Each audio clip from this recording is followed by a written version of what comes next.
যারা প্রথমবার চ্যানেলটি দেখছেন তারা প্লিজ সাবস্ক্রাইব করবেন আরও নতুন নতুন এবং নানান ধরনের ভিডিও দেখার জন্য। ধন্যবাদ। 8 ফেব্রুয়ারি পর্যন্ত ধর্না চলবে বলে জানিয়েছিলেন মুখ্যমন্ত্রী মমতা বন্দ্যোপাধ্যায়, কিন্তু আজ মঙ্গলবার চন্দ্রবাবু নাইডুকে পাশে নিয়ে ঘোষণা করলেন যে তিনি ধর্না তুলে নিচ্ছেন। তিনি জানান, কেন্দ্রের বিরুদ্ধে এই প্রতিবাদ আন্দোলন চলবেই। আগামী 13 এবং 14 ফেব্রুয়ারি দিল্লিতে ধর্নার কথা জানান। কেন হঠাৎ তিনি ধর্না তুলে নিচ্ছেন সেই বিষয়ে অবশ্য কোনো বক্তব্য পাওয়া যায়নি। সোমবার রাত প্রায় 11:30 নাগাদ মঞ্চের পর্দা ফেলে দেওয়া হয়, আলো ও নিভিয়ে দেওয়া হয়। মঙ্গলবার সকাল পর্যন্ত সেই পর্দা তোলা হয়নি। তারপরেই আজ ঘোষণা যে ধর্না তুলে নেওয়া হচ্ছে।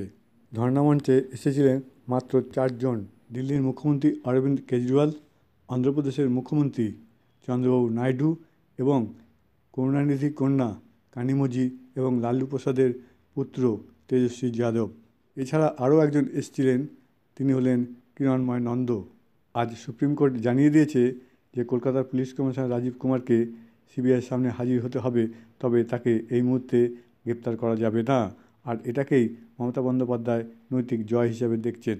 রাজনৈতিক বিশ্লেষকদের একাংশের ব্যাখ্যা, 8 তারিখ পর্যন্ত ধর্না মঞ্চ থাকবে এবং তিনি সেখানে থাকবেন বলে জানিয়েছিলেন, কিন্তু আজকেই সেটা তুলে নিলেন। এর কারণ কি?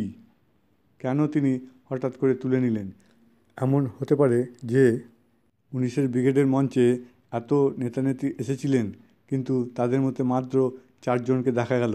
সম্ভবত এই কারণেই মমতা বন্দ্যোপাধ্যায় তাড়াতাড়ি ধর্না তুলে নিলেন। এরপর হয়তো রুদ্ধদ্বার বৈঠক হবে, সেখানে পরবর্তী পদক্ষেপ ঠিক করার জন্য, যেটা ধর্না মঞ্চে সম্ভব নয়।